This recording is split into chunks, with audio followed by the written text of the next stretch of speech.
My name is Sherie Jarrett. I am from Nambucca Valley and I have 7 children, which one was a stillborn, he passed away. My 6 children have a very rare genetic skin condition. The short word is EB, but it's actually called epidermolysis bullosa, and we are pretty much cotton wool babies. It's a lifelong condition and it's not very nice. It's very expensive and time consuming. I'd never received any services at all. I'd been chasing them, I'd moved from state to state. I have a child with autism and I have another daughter getting diagnosed, and services would come in and tell me what they had, what they could provide me with, and then they'd never come through. I'd gone through probably 5 to 10 services in 10 years and there was no room, there was no funding, so I just didn't want to do it. I'm from Bowraville and I was raised on a mission where all us Indigenous people live on the outskirts of town, and we don't ask for services. When I was a child we didn't have any services there. We'd travel all the way to Kempsey, and then the Kempsey services folded, so we'd travel all the way to Taree.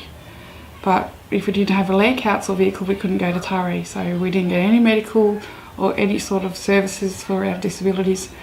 And I actually said to my husband, I'm sick of trying to get help.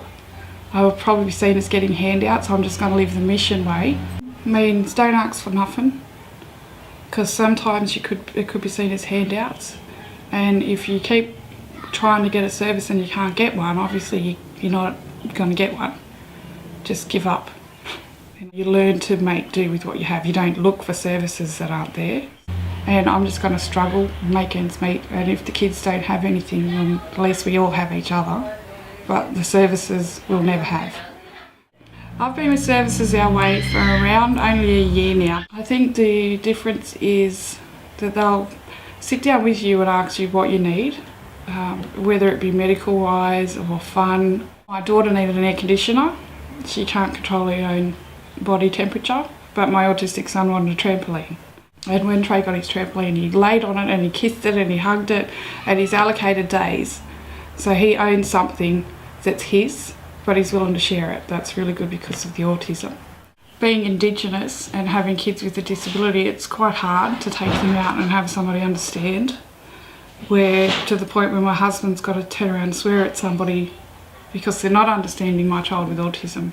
So every single worker that Services Our Way have brought into my home, the kids know by name.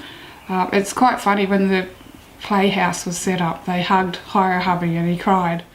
They go out on the park, they can all fit. I've had 20 children in my backyard. It's like a multicultural park, and I love that.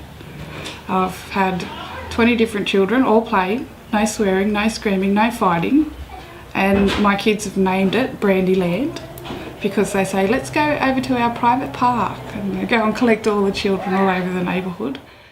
And I was taking antidepressants until I met Services Our Way, and I no longer take those antidepressants that I lived on. I needed every day to cope with life.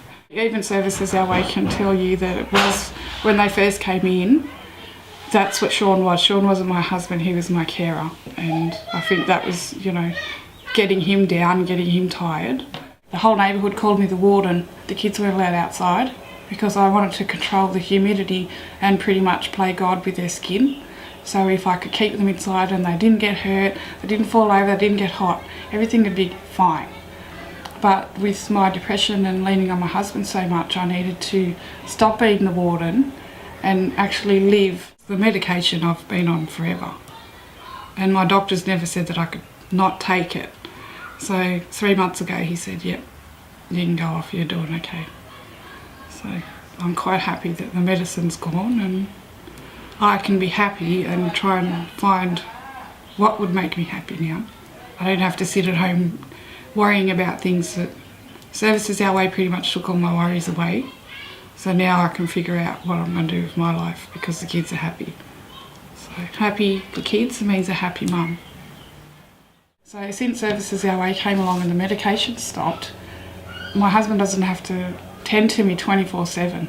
So I'm very happy that I can be a mum and a good wife, and my husband can, be himself instead of having to worry about me all the time. I was sitting here the other day with my husband and we were looking at everything that services have provided for us, you know, not just financially but emotionally. In the last 6 months, just 6 little months, we have a full house, we have a full backyard. You know, I have a lot of space in my brain to feel. I have an open heart and I can go out and do things. And I said to Sean, we waited 16 years for this. Because that's it, they've got to get out of their office and come and see things and see that they're working. Or we're not going to have this for long. And there are so many other families out there that'll miss out. I could have been one of them.